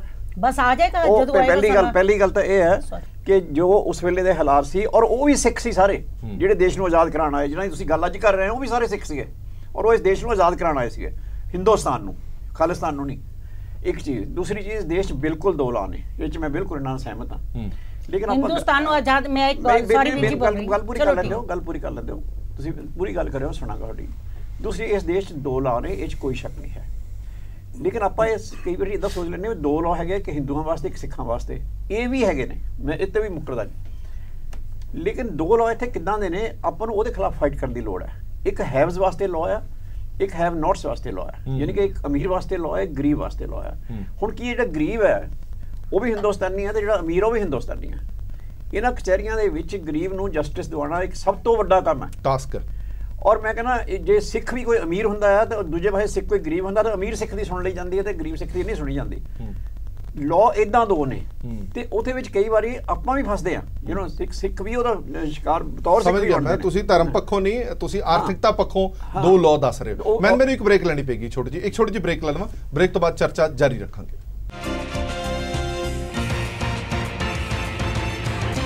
ਬ੍ਰੇਕ ਤੋਂ ਬਾਅਦ ਦਰਸ਼ਕਾਂ ਦਾ ਇੱਕ ਵਾਰ ਫਿਰ ਤੋਂ ਸਵਾਗਤ ਹੈ। ਸਾਡੀ ਵਿਚਾਰ ਚਰਚਾ ਜਾਰੀ ਹੈ ਇਸ ਪੂਰੇ ਮੁੱਦੇ ਦੇ ਉੱਤੇ, ਵੱਖਵਾਦ ਬਨਾਮ ਰਾਸ਼ਟਰਵਾਦ। ਵਿਨੀਤ ਜੋਸ਼ੀ ਜੀ, ਪਹਿਲੇ ਸੈਗਮੈਂਟ ਦੇ ਵਿੱਚ ਜਿਵੇਂ ਨਿਰਪ੍ਰੀਤ ਕੌਰ ਜੀ ਨੇ ਕਿਹਾ ਕਿ ਮੈਂ 1 ਮਿੰਟ ਆਉਂਦਾ ਜੀ, ਮੈਨੂੰ ਇਸ ਗੱਲ ਨੂੰ ਅੱਗੇ ਤੋਰਨ ਦੀ ਇਜਾਜ਼ਤ ਦਿਓ। ਨਿਰਪ੍ਰੀਤ ਜੀ ਨੇ ਕਿਹਾ ਕਿ ਜੇ ਇਨਸਾਫ ਨਹੀਂ ਮਿਲਦਾ, ਜਿਵੇਂ ਉਹ ਆਪ ਖੁਦ ਪੀੜਤ ਨੇ, ਉਹਨਾਂ ਨੂੰ ਵੀ ਇਨਸਾਫ ਨਹੀਂ ਮਿਲਿਆ, ਤਾਂ ਫਿਰ ਉਹ ਇਨਸਾਫ ਦੀ ਦੁਹਾਈ ਵੀ ਜਦੋਂ ਪਾਈ ਜਾਂਦੀ ਹੈ ਤਾਂ ਵੀ ਵੱਖ-ਵੱਖ ਅਦਾਲਤਾਂ ਦੋਹਰਾ ਰਵੱਈਆ ਅਪਣਾਉਂਦੀਆਂ ਨੇ ਤਾਂ ਵਿਸ਼ਵਾਸ ਉੱਠ ਜਾਂਦਾ ਸਾਡਾ। ਫਿਰ ਉਹ ਵਿਸ਼ਵਾਸ ਕਿਤੇ ਨਾ ਕਿਤੇ ਦਾ ਬਣਾਉਣਾ ਹੀ ਪੈਂਦਾ, ਇਸ ਲਈ ਰੈਫਰੈਂਡਮ 2020 ਦਾ ਜਨਮ ਹੁੰਦਾ। देखो गल है कि जो भैन जी ने गल कही ना, ये समाज का मतलब भारत के हर धर्म के लोग ये गल कहते हैं। ये गल मुसलमान भी कहते हैं, क्रिश्चन भी कहते हैं, हिंदूज भी कहते हैं, सिख भी कहते हैं। सो ये एक सिस्टम है, सिस्टम तय सारिਆਂ ਨੂੰ किते ना किते कदी ना कदी कोई धक्का वितकरा फेस करना पै रहा है। जो भैन जी ने फेस कर रहा है, क्या पता मेरे कुछ रिश्तेदारों को भी ਇਹੋ ਚੀਜ਼ਾਂ अपने तरह की फेस करनी पईयां होण, ਜ਼ਮੀਨ ਦੇ ਝਗੜਿਆਂ 'ਚ, ਮਾਰ ਕੁਟਾਈ 'ਚ, ਲੜਾਈ 'ਚ, ਇਹ ਸਭ ਚੀਜ਼ਾਂ ਸਿਸਟਮ 'ਚ ਫੇਸ ਕਰਨੀਆਂ ਪੈਂਦੀਆਂ ਨੇ। ਸੋ ਇਹ ਕੱਲਾ ਇਹ ਕਹਿਣਾ ਕੱਲਾ ਸਿੱਖਾਂ ਵਾਸਤੇ गलत हो रहा, इस तरह नहीं, ये सारे जी सिस्टम च ही है। हुण देखो ये कहना गलत होएगा, इस देश के अंदर सारे नूं बड़ी खुली छुट है। इस देश के अंदर तो जिहड़ा चीफ जस्टिस ऑफ इंडिया थोड़े दिन तक मिस्टर केसर सीगे, ठीक है, वो भी साढ़े सिख सी, कई सारे सुप्रीम कोर्ट जजिस सिख ने, हाई कोर्ट कई सारे जजिस सिख ने, और दूजे सूबे जदों ट्रांसफर होंदी है चीफ जस्टिस बन के जाते हैं, उत्थे वो न्याय देने। इस गल नहीं करो, देश के अंदर president, prime minister, defence minister हर इंपॉर्टेंट पोजीशन के उपर रहा। ऐसा नहीं सिखां दा सम्मान च कोई घाट नहीं है। इस देश में मुसलमानों ਨੂੰ सम्मान मिले, क्रिश्चियंस ਨੂੰ मिले, ये सारे ਨੂੰ मिलता है। इस करके ना ਆਪਾਂ सिस्टम किते गड़बड़ हो सकता है, पर उन्हें धर्म नाल ना जोड़िए। देखो मैं पहले भी शुरू च किया, मुद्दे अपनी जगह ठीक ने, तरीका सिख फॉर जस्टिस का गलत है, तरीका उन्होंने गलत है। और अपना इन्होंने बड़ी चंगी तरह गल रखी है बैंस साहब ने कि भी जे फॉर एग्जाम्पल हिपोथेटिकल गल कर लिए, कल नूं एक लैंड बन भी जाएगी तो क्या ये सारे मुद्दे रिजॉल्व हो जाएंगे, क्या ये सब चीज़ां खत्म हो जाएंगियां। उस तो बाद जड़ा बराड़ साहब ने गल रखी वो बड़ी इंपॉर्टेंट है भी कणक कित्थे बेचोगे, झोना कित्थे बेचोगे। मैं अगे चलदा कि हाइडल पावर प्लांट तेरे को रहना कोई नहीं, तो बिजली तुहानूं मिलनी नहीं, जो थर्मल प्लांट है वो चलने नहीं, क्योंकि कोयला तक या तो पाकिस्तान कोई कई सारी ਇਹ ਵੀ ਕਹਿੰਦੇ ਆ, ਅਰਦਾਸ ਕਰਦੇ ਆ ਗੁਰਦੁਆਰਿਆਂ ਗੁਰਧਾਮਾਂ ਤੋਂ ਵਿਛੋੜਿਆ ਕਿ ਉਹਨਾਂ ਦੇ ਦਰਸ਼ਨ ਬਖਸ਼ੇ ਕਿ ਅਸੀਂ ਬੰਗਲਾ ਸਾਹਿਬ ਜਾ ਪਾਵਾਂਗੇ। ਫਿਰ ਹੋਰ ਬੜੀਆਂ ਸਾਰੀਆਂ 50 ਲੱਖ ਮੇਰੀ ਗੱਲ ਸੁਣ 50 ਲੱਖ ਸਿੱਖ ਜਿਹੜਾ ਰੈਸਟ ਆਫ ਇੰਡੀਆ ਬਸਦਾ, ਜਿਹੜਾ ਚੰਗੇ ਬਿਜ਼ਨਸ ਹੈ ਉਹ ਇੱਥੇ ਆ ਜਾਣਗੇ। ਟਰੱਕਰਸ ਜਿਹੜਾ ਕੰਟਰੋਲ ਹੈ ਸਿੱਖਾਂ ਦਾ ਹੈਗਾ, ਸਾਰੇ ਟਰੱਕ ਇੱਥੇ ਆ ਜਾਣਗੇ। ਤੇਲ ਤੁਹਾਨੂੰ ਮਿਲਣਾ ਨਹੀਂ, ਕਿੱਥੇ ਖੜੇ ਹੋ, ਕਿਹੜੀ ਗੱਲਾਂ ਕਰਦੇ ਹੋ। ਗੱਲ ਇਹ ਹੈ ਕਿ ਇਹ ਸਿਸਟਮ ਹੈ, ਇਸ ਸਿਸਟਮ ਦੇ ਅੰਦਰ ਖਾਮੀ ਹੋ ਸਕਦੀ ਹੈ ਤੇ ਨਿਆਏ ਸਾਰੇ ਨਾਲ ਹੋ ਰਿਹਾ, ਕੋਈ ਇਕੱਲਾ ਇੱਕ ਧਰਮ ਨਾਲ ਨਹੀਂ ਹੋ ਰਿਹਾ। ਇਹ ਗੱਲ ਸਮਝਣ ਦੀ ਜ਼ਰੂਰਤ ਹੈ। ਪੱਠਲ ਸਾਹਿਬ ਮੈਂ ਗੱਲ ਪੁੱਛ ਚੱਲਾਂ ਆਪਣੀ ਕਿ ਜਿਹੜੀ ਬੀਬੀ ਜੀ ਗੱਲ ਕਹਿ ਰਹੇ ਨੇ ਉਹ ਵੀ ਬਿਲਕੁਲ ਸਹੀ ਹੈ ਕਿ ਇਹ ਬਤੌਰ ਸਿੱਖ ਵੀ ਧੱਕਾ ਹੁੰਦਾ ਹੈ। ਮੈਂ ਨਹੀਂ ਕਹਿੰਦਾ ਨਹੀਂ, ਬਿਲਕੁਲ ਹੁੰਦਾ। ਔਰ ਜਿਹੜੇ ਦਿੱਲੀ ਮੈਸੇਕਰ ਹੋਇਆ ਉਹਦੇ ਜਸਟਿਸ ਨਾ ਮਿਲਣਾ ਇੱਕ ਮੂੰਹ ਬੋਲਦੀ ਤਸਵੀਰ ਹੈ ਇਸ ਗੱਲ ਦੀ, ਔਰ ਦੇਸ਼ ਨੂੰ ਇਹ 'ਤੇ ਸ਼ਰਮਿੰਦਗੀ ਹੋਣੀ ਬਣਦੀ ਹੈ, ਔਰ ਉਹਦੇ ਉੱਤੇ ਸਾਰਿਆਂ ਨੂੰ ਇਕੱਠੇ ਹੋ ਕੇ ਲੜਨਾ ਵੀ ਬਣਦਾ। ਲੇਕਿਨ ਮੈਂ ਇੱਕ ਭੈਣ ਜੀ ਨੂੰ ਯਾਦ ਕਰਾਉਣਾ ਚਾਹੁੰਦਾ ਕਿ ਇਸ ਤਰ੍ਹਾਂ ਦੇ ਮਸਲੇ ਜਿਹੜੇ ਆ ਉਹ ਇਕੱਲੇ ਹਿੰਦੁਸਤਾਨ 'ਚ ਹੀ ਨਹੀਂ ਹੈਗੇ। ਆਹ ਦੇਖੋ ਅਮਰੀਕਾ ਵਿੱਚ ਵੀ ਹੈਗੇ, ਸਾਡੇ ਸਿੱਖ ਵੀਰਾਂ ਨੂੰ ਅਮਰੀਕਾ ਵਿੱਚ ਵੀ ਧੱਕਾ ਸਹਿਣਾ ਪੈਂਦਾ, ਕੈਨੇਡਾ ਵਿੱਚ ਵੀ ਸਹਿਣਾ ਪੈਂਦਾ, ਜਿੱਥੇ ਗੱਲ ਕੀਤੀ ਹੈ ਉੱਥੇ ਵੀ ਸਹਿਣਾ ਪੈਂਦਾ, ਇੰਗਲੈਂਡ ਦੇ ਵਿੱਚ ਵੀ। ਤੇ ਉੱਥੇ ਰੇਸ਼ਨਲਿਜ਼ਮ ਹੈ ਨਹੀਂ ਕਿਤੇ। ਇਹ ਹਰੇਕ ਸਮਾਜ ਦੇ ਵਿੱਚ ਇਦਾਂ ਦੀਆਂ ਸਮੱਸਿਆਵਾਂ ਹੁੰਦੀਆਂ ਨੇ, ਸਾਡੇ ਵੀ ਹੈਗੀ ਹੈ। ਉਹ ਤੋਂ ਮੁੱਕਰਨ ਦਾ ਕੋਈ ਅੱਖਾਂ ਬੰਦ ਕਰ ਲਈਏ ਕਿ ਹਿੰਦੁਸਤਾਨ ਧੱਕਾ ਨਹੀਂ ਸਿਖਾਉਣਾ ਹੋਇਆ, ਉਹ ਵੀ ਗਲਤ ਹੋਏਗਾ। ਲੇਕਿਨ ਉਹਨਾਂ ਨੂੰ ਹੱਲ ਕਰਨ ਦੇ ਤਰੀਕੇ ਵੀ ਹੈਗੇ ਸਾਡੇ ਕੋਲੇ। ਆਪਾਂ ਜਿੱਥੇ ਨਹੀਂ ਹੱਲ ਹੋ ਰਿਹਾ ਉਹਦੇ ਤੇ ਘੱਟੋ ਘੱਟ ਆਪਾਂ ਜਿਹੜੀ ਗੱਲ ਕਰਦੇ ਆ ਇਕੱਠੇ ਹੋ ਕੇ ਲੜਨਾ ਚਾਹੀਦਾ। ਲੇਕਿਨ ਜਿਹੜੀ ਦੂਸਰੀ ਆਪਾਂ ਗੱਲ ਕਰਦੇ ਆ ਕਿਸੇ ਵੀ ਖਿੱਤੇ ਨੂੰ ਬਣਾਉਣੇ ਵਾਸਤੇ, ਕਿਸੇ ਵੀ ਕੌਮ ਨੂੰ ਬਣਾਉਣੇ ਵਾਸਤੇ, ਇੱਕ ਮੈਂ ਥੋੜੀ ਜਿਹੀ ਕਰੈਕਸ਼ਨ ਕਰਦਾ ਕਿ ਜਿਹੜੇ ਪਾਕਿਸਤਾਨ ਦੀ ਗੱਲ ਕਰਦੇ ਨੇ ਕਿ ਜੀ ਇੱਕ ਹਵਾ ਫੈਲਾਈ ਜਾਂਦੀ ਹੈ ਕਿ ਜੀ 1900 ਬੀਬੀ ਜੀ ਨੇ ਵੀ ਕਿਹਾ ਜਦੋਂ ਸਭ ਤੋਂ ਪਹਿਲਾਂ ਗਲਤੀ ਸਾਡੇ ਪੁਰਖਾਂ ਤੋਂ, ਉਹ ਗਲਤੀ ਤੁਹਾਨੂੰ ਦੱਸਦਾ ਕੀ ਕਹਿੰਦੇ ਨੇ। ਇਹ ਕਹਿੰਦੇ ਨੇ ਕਿ ਉਸ ਵੇਲੇ ਸਾਨੂੰ ਖਾਲਿਸਤਾਨ ਮਿਲਦਾ ਸੀ। ਬਿਲਕੁਲ ਬੇਹੱਦ ਗੱਲ ਹੈ। ਪੂਰਾ ਇਤਿਹਾਸ ਮੈਂ ਚੰਗੀ ਤਰ੍ਹਾਂ ਪੜ੍ਹਿਆ, ਨਾ ਕਿਸੇ ਨੇ ਖਾਲਿਸਤਾਨ ਦੀ ਹਲੇ ਮੰਗ ਕੀਤੀ। ਮਾਊਂਟ ਬੈਟਨ ਨੇ ਜਿਹੜੀ ਵੱਡੀ ਗੱਲ ਕੀਤੀ ਉਹ ਇਹ ਕੀਤੀ ਵੀ ਸਿੱਖ ਕੌਮ ਬੜੀ ਬਹਾਦਰ ਕੌਮ ਆ, ਸਾਨੂੰ ਬੜਾ ਇਸ ਗੱਲ ਦਾ ਦੁੱਖ ਹੈ ਕਿ ਇਹ ਕਿਤੇ ਵੀ ਮੈਜੋਰਟੀ 'ਚ ਹੈ ਨਹੀਂ ਗਏ, ਇਸ ਕਰਕੇ ਅਸੀਂ ਇਹਨਾਂ ਨੂੰ ਕੁਝ ਨਹੀਂ ਕਰ ਸਕਦੇ। ਇਹ ਵੱਡੀ ਤੋਂ ਵੱਡੀ ਗੱਲ ਆ ਕੀਤੀ। ਔਰ ਪਾਕਿਸਤਾਨ ਨੇ ਕੀ ਕਿਹਾ ਸੀ ਇਹਨਾਂ ਨੂੰ, ਮੁਹੰਮਦ ਅਲੀ ਜਿਨਾਹ ਨੇ, ਉਹ ਰਿਕਾਰਡ ਵਿੱਚ ਹੈ, ਉਹਨੇ ਕਿਹਾ ਸੀ ਪਾਕਿਸਤਾਨ ਦੇ ਸੰਵਿਧਾਨ ਦੇ ਮੁਤਾਬਕ ਪਾਕਿਸਤਾਨ ਚ ਰਲ ਜਾਓ, ਅਸੀਂ ਤੁਹਾਨੂੰ ਆਜ਼ਾਦੀ ਦੇ ਦਾਂਗੇ। ਆਜ਼ਾਦੀ ਮਤਲਬ ਕਿ ਰਿਸਪੈਕਟ ਦੇ ਦਾਂਗੇ, ਆਜ਼ਾਦੀ ਨਹੀਂ ਰਿਸਪੈਕਟ ਦੇ ਦਾਂਗੇ। ਔਰ ਪਾਕਿਸਤਾਨ ਦਾ ਸੰਵਿਧਾਨ ਕੀ ਸੀ? ਲਾ ਇਲਾਹਾ ਇल्लल्लाह, ਕਿ ਉਹ ਸਿੱਖਾਂ ਨੂੰ ਮਨਜ਼ੂਰ ਹੈ। ਔਰ ਇਹ ਕਿਹੜੇ ਸਾਡੇ ਪੁਰਖਾਂ ਤੋਂ ਗਲਤੀ ਹੋਈ ਉਸ ਵੇਲੇ ਸਾਡੇ ਪੁਰਖਾਂ ਦੇ ਕੋਲ ਚੋਇਸ ਕੀ ਸੀ ਕਿ ਤੁਸੀਂ ਪਾਕਿਸਤਾਨ ਜਾਣਾ ਕਿ ਹਿੰਦੁਸਤਾਨ ਰਹਿਣਾ। ਸਾਡੀ ਕਲਚਰਲੀ ਨੇੜਤਾ ਕਿੱਥੇ ਸੀ? ਉਹ ਮੇਰਾ ਖਿਆਲ ਬੀਬੀ ਨੂੰ ਦੱਸਣ ਦੀ ਲੋੜ ਨਹੀਂ। ਠੀਕ ਹੈ ਚਲੋ ਆਪਾਂ ਮੈਂ ਬੁੱਕ ਪੜ੍ਹੀ ਹੈ, ਉਹਦੇ ਵਿੱਚ ਲਿਖਿਆ ਹੋਇਆ ਕਿ ਸਪੈਸ਼ਲੀ ਇਹਦੇ ਚ ਨਾ ਮੈਂ ਤੁਹਾਨੂੰ ਵੀਰ ਜੀ ਸੈਂਡ ਕਰਾਂਗੀ ਉਹ ਬੁੱਕ। ਉਹਦੇ ਵਿੱਚ ਲਿਖਿਆ ਹੋਇਆ ਨਹੀਂ, ਮੈਂ ਉਹਦੇ ਚ ਦੇਖਿਆ, ਉਹਦੇ ਮੈਂ ਖੁਦ ਪੜ੍ਹੀ ਹੈ ਜਿਹੜੀ, ਉਹਦੇ ਚ ਲਿਖਿਆ ਹੋਇਆ ਕਿ ਸਿੱਖਾਂ ਨੂੰ ਖਾਲਿਸਤਾਨ ਦੇ ਰਹੇ, ਜਿਹਦੇ ਚ ਬਲਦੇਵ ਸਿੰਘ ਨੇ ਮਨਾ ਕਰ ਦਿੱਤਾ। ਪੰਡਿਤ ਜਵਾਹਰ ਲਾਲ ਨਹਿਰੂ ਨੇ ਆਪਣੇ ਗੱਲਾਂ 'ਚ ਲੈ ਲਿਆ। ਬੀਬੀ ਜੀ ਤੁਸੀਂ ਔਰ ਇਹ ਗੱਲ ਚਲੋ ਆਪਾਂ ਅੱਗੇ ਵਧੀਏ। ਹੁਣ ਇਤਿਹਾਸ ਦੀ ਮੈਂ ਜੋਸ਼ੀ ਜੀ ਦੀ ਗੱਲ ਦਾ ਜਵਾਬ ਦੇਣੀ ਹੈ। ਉਹ ਇਤਿਹਾਸਕ ਕਿਤਾਬਾਂ ਨਹੀਂ ਜਿਹੜੀਆਂ ਬਾਅਦ ਚ ਪੋਲੀਟੀਕਲੀ ਸਿਆਸੀ ਤੌਰ ਤੇ ਲਿਖੀਆਂ ਗਈਆਂ, ਉਹ ਇਤਿਹਾਸ ਨਹੀਂ ਹੈ। ਇੱਕ ਮਿੰਟ ਇੱਕ ਗੱਲ ਹੋਰ ਹੈ ਕੀ ਸਿੱਖੀ ਦਾ ਫਲਸਫਾ ਵੱਖਵਾਦ ਨੂੰ ਬੜਾਵਾ ਦਿੰਦਾ। ਕੀ ਸਾਡੇ ਗੁਰੂ ਸਾਹਿਬਾਨ ਸਾਨੂੰ ਉਹਨਾਂ ਦਾ ਸੰਦੇਸ਼, ਉਹਨਾਂ ਦਾ ਮੈਸੇਜ ਹੈ ਜਿਹੜਾ ਇਹ ਵੱਖਵਾਦ ਦੀ ਗੱਲ ਕਰਦੇ ਨੇ। ਜਦੋਂ ਤਿਲਕ ਜੰਜੂ ਦੀ ਰਾਖੀ ਦੇ ਲਈ ਅਸੀਂ ਗੁਰੂ ਤੇਗ ਬਹਾਦਰ ਸਾਹਿਬ ਦੀ ਸ਼ਹਾਦਤ ਹੋ ਜਾਂਦੀ ਹੈ ਤਾਂ ਉਹ ਕਿਸ ਲਈ ਹੁੰਦੀ ਹੈ? ਉਹ ਸਾਰੀ ਕੌਮ ਦੇ ਲਈ ਹੁੰਦੀ ਹੈ, ਨਾ ਸਿਰਫ ਸਿੱਖਾਂ ਲਈ ਹੁੰਦੀ ਹੈ। ਫਿਰ ਅਸੀਂ ਵੱਖਰੀ ਗੱਲ ਕਿੱਥੋਂ ਕਰਦੇ ਹਾਂ? ਅਸੀਂ ਵਾਰ-ਵਾਰ ਜਿਨ੍ਹਾਂ ਦਾ ਨਾਮ ਲੈਂਦੇ ਹਾਂ ਕਿ ਸੰਤ ਭਿੰਡਰਾਂ ਵਾਲੇ ਵੀ ਚਾਹੁੰਦੇ ਸਨ ਖਾਲਿਸਤਾਨ। ਇੱਕ YouTube ਤੇ ਬਾਈਟ ਸਾਨੂੰ ਮਿਲੀ ਹੈ, ਉਹ ਆਪਾਂ ਜ਼ਰੂਰ ਸੁਣਾ ਦਿੰਦੇ ਹਾਂ ਕਿ ਉਹ ਵੀ ਚਾਹੁੰਦੇ ਸਨ ਰੈਫਰੈਂਡਮ। ਉਹਨਾਂ ਨੇ ਕਦੇ ਖਾਲਿਸਤਾਨ ਦੀ ਗੱਲ ਕੀਤੀ ਹੈ? ਇਹ ਤੁਹਾਨੂੰ ਦਿਖਾ ਦਿੰਦੇ ਹਾਂ, ਫਿਰ ਅੱਗੇ ਚਰਚਾ ਵਧਾਉਂਦੇ ਹਾਂ। ਨਹੀਂ, ਉਹਨਾਂ ਨੇ ਤਾਂ ਕਹਿ ਦਿੱਤਾ। ਮੈਂ ਇੱਕ ਮਿੰਟ ਲੈ ਲੈਣਾ, ਇੱਕ ਮਿੰਟ ਆਪਾਂ ਦੇਖ ਲੈਂਦੇ ਹਾਂ, ਸਾਰੇ ਦਰਸ਼ਕਾਂ ਨੂੰ ਦਿਖਾ ਦਿੰਦੇ ਹਾਂ। ਜੇ ਸਾਰੇ ਦੀ ਰਾਇਸ਼ੁਮਾਰੀ ਲੈਣੀ ਹੈ ਅਸੀਂ ਤਾਂ ਹਾਂ ਸਾਰੇ 2 ਕਰੋੜ ਤੇ 68 ਕਰੋੜ ਜਿਹੜੀ ਰਾਇਸ਼ੁਮਾਰੀ ਹੈ ਉਹ ਹੋ ਜਾਂਦੀ ਆਪਣੇ ਰਾਇਸ਼ੁਮਾਰੀ ਹੋ ਜਾਂਦੀ ਸਾਡੇ ਉਲਟ। ਸਾਡੇ ਹੱਕ 68 ਕਰੋੜ ਦਿੰਦਾ ਨਹੀਂ ਤੇ ਅਸੀਂ ਰਾਇਸ਼ੁਮਾਰੀ 'ਚ ਰਹਿ ਗਿਆ, ਹੱਕ ਨਾ ਲਈਏ। ਸਬੂਤ ਇਹਦਾ ਮੈਂ ਦਿੰਦਾ ਰਾਇਸ਼ੁਮਾਰੀ ਦਾ। ਸਿੱਖ 1,75,000 ਗ੍ਰਿਫਤਾਰ ਹੋ ਗਏ ਸੀ, 200 ਦੇ ਲਗਭਗ ਸ਼ਹੀਦ ਹੋ ਚੁੱਕੇ ਸੀ। ਇੱਕ ਮਨੁੱਖ ਦੀ ਤਬਦੀਲੀ ਕਰਨ ਨੂੰ ਸੈਂਟਰ ਨੂੰ ਕਿਹਾ, 16 ਮਹੀਨਿਆਂ 'ਚ ਨਹੀਂ ਕੀਤੀ। ਤੇ ਉਹ ਜਿਨ੍ਹਾਂ ਦੀ ਰਾਇਸ਼ੁਮਾਰੀ ਦੀ ਗੱਲ ਕਰਦੇ ਆ ਉਹਨਾਂ ਵਿੱਚੋਂ 6 ਚੜ੍ਹਾਈ ਕਰ ਗਏ ਤੇ 8 ਪੈਰ ਨਹੀਂ ਲੈ, ਸਾਰੀ ਮਿਨਿਸਟਰੀ ਤੋੜ ਦਿੱਤੀ। ਰਾਇਸ਼ੁਮਾਰੀ ਕਿਹਦੀ ਲੈ ਲਗੇ? ਰਾਇਸ਼ੁਮਾਰੀ ਕਿਹਦੇ ਲੈ ਲਈਏ? ਰਾਇਸ਼ੁਮਾਰੀ ਨਹੀਂ, ਸਾਨੂੰ ਹੱਕ ਚਾਹੀਦੇ ਨੇ। ਇਹ ਜਦੋਂ ਵਾਰ-ਵਾਰ ਕੋਟ ਕੀਤਾ ਜਾਂਦਾ, ਜਦੋਂ ਪੋਸਟਰਾਂ ਤੇ ਉਹਨਾਂ ਦੀ ਫੋਟੋ ਵੀ ਛਾਪੀ ਜਾਂਦੀ ਹੈ, ਘੱਟੋ ਘੱਟ ਉਹਨਾਂ ਦਾ ਵੀ ਫਲਸਫਾ ਸੁਣ ਲੈਣਾ ਚਾਹੀਦਾ ਕਿ ਉਹਨਾਂ ਨੇ ਕਦੇ ਵੀ ਰਾਇਸ਼ੁਮਾਰੀ ਦੀ ਗੱਲ ਨਹੀਂ ਕੀਤੀ, ਕਦੇ ਵੀ ਵੱਖਰੇ ਲੈਂਡ ਦੀ ਗੱਲ ਨਹੀਂ ਕੀਤੀ, ਹੱਕਾਂ ਦੀ ਗੱਲ ਕੀਤੀ ਹੈ, ਮਸਲਿਆਂ ਦੀ ਗੱਲ ਕੀਤੀ ਹੈ। ਨਿਰਪ੍ਰੀਤ ਜੀ, ਜਦੋਂ ਸਾਡਾ ਪੂਰਾ ਇਤਿਹਾਸ, ਜਦੋਂ ਸਾਡਾ ਸਿੱਖੀ ਦਾ ਫਲਸਫਾ ਹੀ ਸਾਨੂੰ ਇਹ ਨਹੀਂ ਸਿਖਾਉਂਦਾ ਕਿ ਅਸੀਂ ਵੱਖਰੇ ਹੋ ਕੇ ਰਹਿਣਾ, ਅਸੀਂ ਇਕਜੁੱਟਤਾ 'ਚ ਬਲੀਵ ਰੱਖਦੇ ਹਾਂ, ਅਸੀਂ ਸ਼ਹਾਦਤਾਂ ਜਿਹੜੀਆਂ ਸਾਡੀਆਂ ਹੋਈਆਂ ਨੇ ਉਹ ਇਕਜੁੱਟਤਾ ਦਾ ਪ੍ਰਤੀਕ ਨੇ, ਫਿਰ ਅਸੀਂ ਕਿਸ ਮੂੰਹ ਦੇ ਨਾਲ ਅਸੀਂ ਵੱਖਰੀ ਮੰਗ ਕਰਦੇ ਹਾਂ? ਗੁਰੂ ਤੇਗ ਬਹਾਦਰ ਸਾਹਿਬ ਜੀ ਨੇ ਸ਼ਾਂਤਮਈ ਸ਼ਹਾਦਤ ਦਿੱਤੀ ਹੈ ਕਿ ਗੁਰੂ ਗੋਬਿੰਦ ਸਿੰਘ ਜੀ ਨੇ ਹਥਿਆਰ ਨਹੀਂ ਚੱਕੇ। ਕਿਸ ਲਈ ਦਿੱਤੀ ਹੈ ਨਿਰਪ੍ਰੀਤ ਜੀ? ਕੀ ਗੁਰੂ ਗੋਬਿੰਦ ਸਿੰਘ ਜੀ ਨੇ ਹਥਿਆਰ ਖਾਲਿਸਤਾਨ ਦੇ ਲਏ ਸਨ? ਉਹਨਾਂ ਨੇ ਜ਼ੁਲਮ ਦੇ ਖਿਲਾਫ ਹਥਿਆਰ ਚੱਕੇ ਸਨ। ਖਾਲਿਸਤਾਨ ਦੀ ਮੰਗ ਤੁਸੀਂ ਕਿਉਂ ਬਣਵਾਈ? ਮੈਂ ਤੁਹਾਡੇ ਤੋਂ ਪੁੱਛ ਰਿਹਾ ਨਾ, ਇਹ ਤੁਸੀਂ ਮੰਗ ਰਹੇ ਹੋ ਨਾ, ਤੁਸੀਂ ਦੱਸੋ ਕੀ ਸਾਡਾ ਸਿੱਖ ਇਤਿਹਾਸ, ਕੀ ਸਾਡਾ ਸਿੱਖ ਇਤਿਹਾਸ, ਸਿੱਖ ਫਲਸਫਾ ਮੰਗ ਕਰਦਾ ਹੈ ਇਹਨਾਂ ਚੀਜ਼ਾਂ ਦੀ? ਤੁਸੀਂ ਦੇਖਿਆ ਹੋਣਾ ਕਿ ਮੋਤੀ ਨਗਰ 'ਚ ਹੁਣੇ ਪਿੱਛੇ ਜਿਹੜੇ ਕਾਵੜੀਆਂ ਨੇ ਉਹਨਾਂ 'ਚ ਇੱਕ ਹਿੰਦੂ ਬੋਲਿਆ, ਉਹਨੇ ਇਹ ਗੱਲ ਕਿ AK-47 ਹੋਣੀ ਚਾਹੀਦੀ ਹੈ। ਸੋਸ਼ਲ ਮੀਡੀਆ ਤੇ ਬੜਾ ਚੱਲਿਆ, ਜੇ ਕੋਈ ਸਿੱਖ ਹੁੰਦਾ ਉਹਦੇ ਉੱਤੇ ਟਾਡਾ ਦਾ ਕੇਸ ਲਾ ਕੇ ਅੰਦਰ ਉਹਨੂੰ ਪੋਟਾ ਚ ਅੰਦਰ ਸੁੱਟਿਆ ਹੁੰਦਾ। ਅੱਛਾ, ਕਿਉਂਕਿ ਉਹ ਹਿੰਦੂ ਸੀ ਇਸ ਕਰਕੇ ਚਲੋ ਹੁਣ ਵਿਨੀਤ ਜੀ PTC ਤੇ ਬੈਠ ਕੇ ਖੁੱਲੇ ਆਮ ਖਾਲਿਸਤਾਨ ਦੀ ਮੰਗ ਕਰ ਰਹੇ ਹੋ। ਮੈਂ ਤੁਹਾਨੂੰ ਯਕੀਨ ਦਵਾਨਾ ਤੁਹਾਨੂੰ ਕੱਲ ਨੂੰ ਕਿਸੇ ਨੇ ਅੰਦਰ ਨਹੀਂ ਕਰਨਾ, ਪਰ ਕਿਸੇ ਮੁਲਕ 'ਚ ਏਦਾਂ ਨਹੀਂ ਹੋਏਗਾ। ਹੋਰ ਆਪਾਂ ਖੁੱਲੇ ਆਮ ਮੰਗ ਕਰ ਰਹੇ ਹਾਂ ਇੱਥੇ ਬੈਠ ਕੇ ਇੱਕ ਸੈਪਰੇਟ ਸਟੇਟ ਦੀ, ਔਰ ਤੁਹਾਨੂੰ ਤਾਂ ਵੀ ਕਿਸੇ ਨੇ ਅੰਦਰ ਨਹੀਂ ਕਰਨਾ, ਔਰ ਆਪਾਂ ਫਿਰ ਨਹੀਂ ਮੰਨਣ ਨੂੰ ਤਿਆਰ। ਹਾਂਜੀ ਵਿਨੀਤ ਜੀ। ਭੈਣ ਜੀ, ਮੇਰੀ ਬੇਨਤੀ ਹੈ ਕਿ ਜਿਹੜੇ ਮੁੱਦੇ ਨੇ, ਜਿਹੜੀ ਗੱਲਾਂ ਨੇ ਉਹ ਇੰਪੋਰਟੈਂਟ ਨੇ, ਹੱਲ ਹੋਣੀ ਚਾਹੀਦੀਆਂ, ਉਹਦਾ ਕੋਈ ਰਸਤਾ ਨਿਕਲਣਾ ਚਾਹੀਦਾ ਹੈ, ਨਿਆਂ ਮਿਲਣਾ ਚਾਹੀਦਾ ਹੈ, ਇਸ 'ਚ ਕੋਈ ਕਨਫਿਊਜ਼ਨ ਨਹੀਂ ਹੈ। ਔਰ ਇਹ ਗੱਲ 'ਤੇ ਕੋਈ ਕਹਿ ਵੀ ਨਹੀਂ ਰਿਹਾ।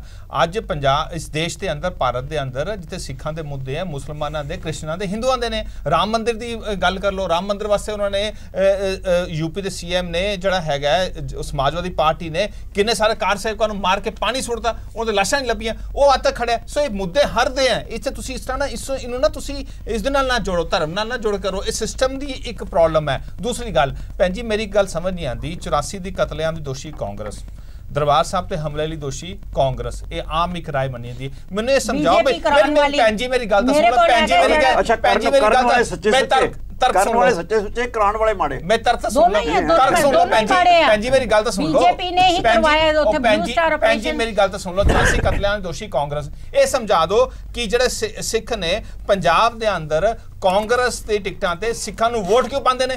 ਜੇ 84 ਦੇ ਕਤਲਿਆਂ ਦੀ ਦੋਸ਼ੀ ਕਾਂਗਰਸ ਹੈ, ਅੱਜ ਰਾਇਸ਼ੁਮਾਰੀ ਨਹੀਂ ਹੈ, ਇਹ ਮੁੱਖ ਮੰਤਰੀ ਸਿੱਖ ਨਹੀਂ ਹੈ, ਅੱਜ ਕਿਆ ਵਜ਼ੀਰ ਸਿੱਖ ਨਹੀਂ ਹੈ, MP ਸਿੱਖ ਨਹੀਂ ਹੈ, ਅੱਜ ਕੌਣ ਉਹਨਾਂ ਸਿੱਖ ਲੀਡਰ ਨਹੀਂ ਹੈ? ਸਾਰੇ ਸਿੱਖ ਲੀਡਰ ਨੇ। ਭੈਣ ਜੀ ਮੇਰੀ ਗੱਲ ਸੁਣ ਲਓ, ਭੈਣ ਜੀ ਮੇਰੀ ਗੱਲ ਤਾਂ ਸੁਣ ਲਓ, ਭੈਣ ਜੀ ਮੇਰੀ ਗੱਲ ਤਾਂ ਸੁਣ ਲਓ। ਮੇਰਾ ਭਾਵ ਕਹਿਣ ਦਾ ਇਹ ਹੈ ਕਿ ਅੱਜ ਜਿਹੜੀ ਗੱਲਾਂ ਤੁਸੀਂ ਕਹਿ ਕੇ ਚੱਲ ਰਹੇ ਹੋ, ਉਹ ਸਿੱਖ ਸਮਾਜ ਦੇ ਅੰਦਰ ਕਿੰਨੀ ਐਕਸੈਪਟੈਂਸ ਹੈ, ਕਿੰਨੇ ਨਾਲ ਖੜੇ ਨੇ। ਮੇਰੀ ਗੱਲ ਸਮਝੋ, ਸਿਸਟਮ ਨਾਲ ਲੜਾਈ ਲੜੋ। ਤੁਸੀਂ ਸਿਸਟਮ ਨੂੰ ਰਿਲੀਜੀਅਸ ਕਲਰ ਨਾ ਦਿਓ, ਇਹਨੂੰ ਧਾਰਮਿਕ ਰੰਗ ਨਾ ਦਿਓ, ਸਿਸਟਮ ਨਾਲ ਲੜਾਈ ਲੜੋ। ਸਿਸਟਮ ਨਾਲ ਕ੍ਰਿਸਚੀਅਨ ਵੀ ਲੜ ਰਹੇ ਨੇ, ਮੁਸਲਿਮ ਵੀ ਲੜ ਰਹੇ, ਹਿੰਦੂ ਵੀ ਲੜ ਰਹੇ, ਸਿੱਖ ਵੀ ਲੜ ਰਹੇ। ਇਹ ਸਿਸਟਮ ਨਹੀਂ ਕਰਕੇ ਮੈਂ ਸਾਰਾ ਮੈਂ ਸਿਰਫ ਇੰਨੀ ਬੇਨਤੀ ਕਰਨਾ ਭੈਣ ਜੀ, ਤੁਹਾਡੇ ਨਾਲ ਪੂਰੀ ਤਰ੍ਹਾਂ ਸਾਰੇ ਮੁਤਫਿਕ ਹੈ। ਸਾਡੇ ਦਿਲ 'ਚ ਵੀ ਉਹੀ ਦਰਦ ਆ। ਮੈਂ ਵੀ ਤੁਹਾਡੇ ਤੋਂ ਉੱਚੀ ਆਵਾਜ਼ 'ਚ ਗੱਲ ਕਹਿਣਾ ਵੀ ਸਿੱਖਾਂ ਨਾਲ ਧੱਕਾ ਬਿਲਕੁਲ ਹੋਇਆ, ਔਰ ਮੈਂ ਇਹ ਵੀ ਨਾਲ ਕਹਿਣਾ ਵੀ ਸਿੱਖ ਇਕੱਲੇ ਨਹੀਂ ਜਿਹਨਾਂ ਨਾਲ ਹੋਇਆ, ਬਹੁਤ ਬੰਦਿਆਂ ਨਾਲ ਇੱਦਾਂ ਹੁੰਦਾ।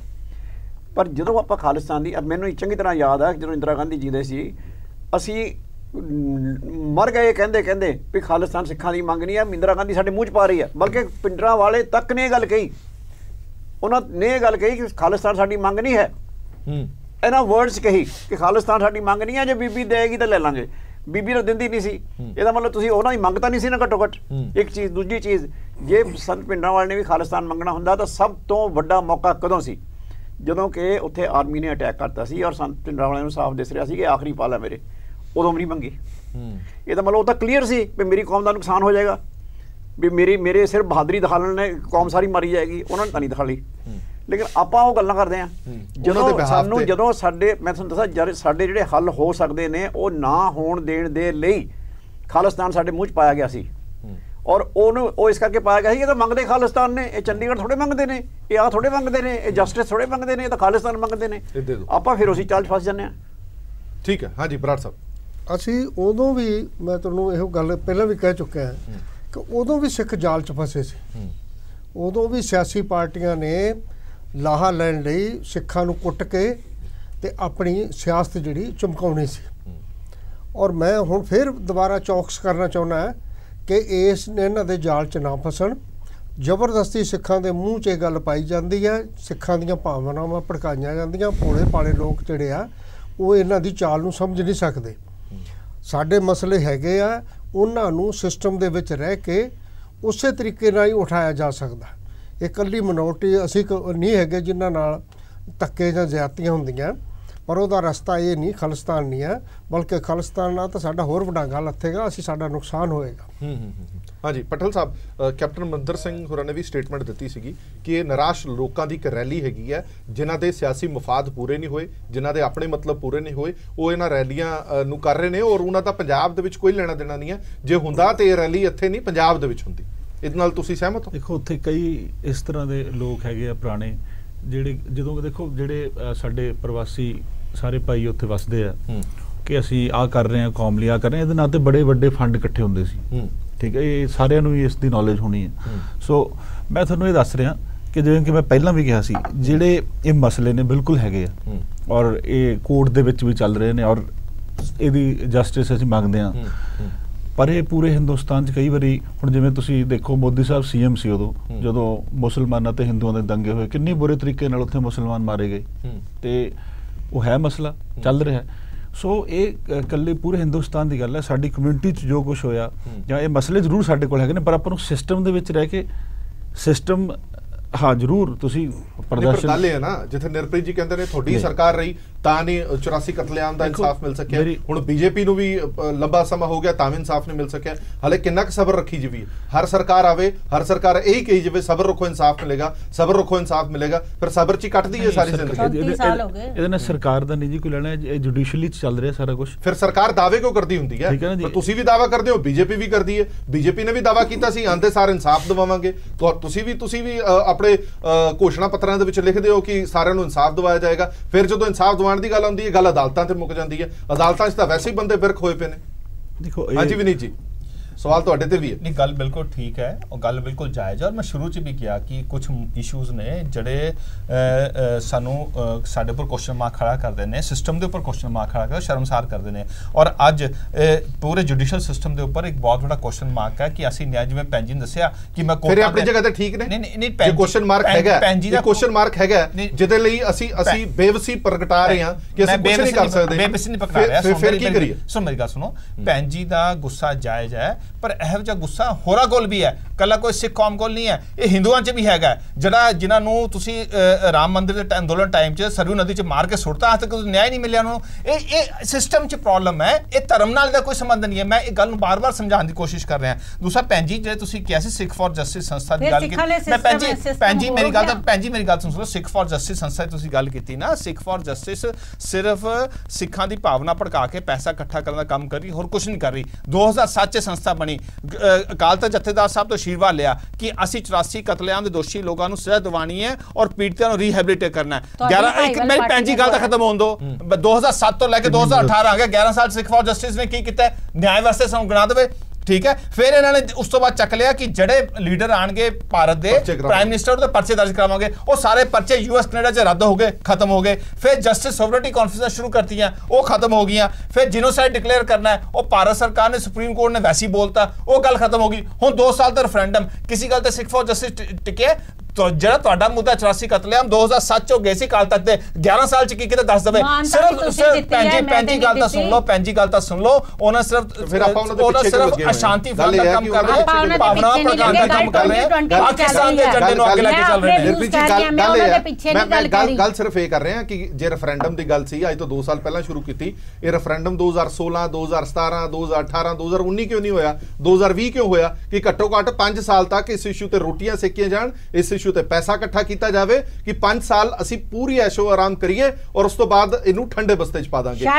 ਜੇ ਗੱਲ ਇਹ ਹੁੰਦੀ 2017 ਚ ਵੀ ਤਾਂ ਅਸੀਂ ਰੈਫਰੈਂਡਮ ਮੰਗ ਸਕਦੇ ਸੀ, 2018 ਦਾ ਵੀ ਰੈਫਰੈਂਡਮ ਮੰਗ ਲੈਂਦੇ। 2020 ਇਸ ਕਰਕੇ ਰੱਖਿਆ ਗਿਆ ਕਿ 5 ਸਾਲ ਪੂਰੀ ਹਵਾ ਦਿੱਤੀ ਜਾਵੇ, ਫੰਡ ਇਕੱਠੇ ਕੀਤੇ ਜਾਣ ਔਰ ਜਿਹੜੀਆਂ ਏਜੰਸੀਆਂ ਪਿੱਛੇ ਲੱਗੀਆਂ ਹੋਈਆਂ ਨੇ ਉਹ ਆਪਣੇ ਮਤਲਬ ਪੂਰੇ ਕਰ ਸਕਣ। ਗੱਲ ਇਹ ਹੈ ਕਿ ਸਮਝਣ ਦੀ ਜ਼ਰੂਰਤ ਹੈ। ਤੁਹਾਡੇ ਮੁੱਦੇ ਨੇ ਜਿਹੜੇ ਉਹ ਠੀਕ ਨੇ। ਹਾਂਜੀ ਬਰਾੜ ਸਾਹਿਬ ਕੀ ਕਰ ਰਹੇ? ਇਸੇ ਕਰਕੇ ਮੈਂ ਤੁਸੀਂ ਜਰਾ ਖੁੱਲ ਕੇ ਆ ਗਏ।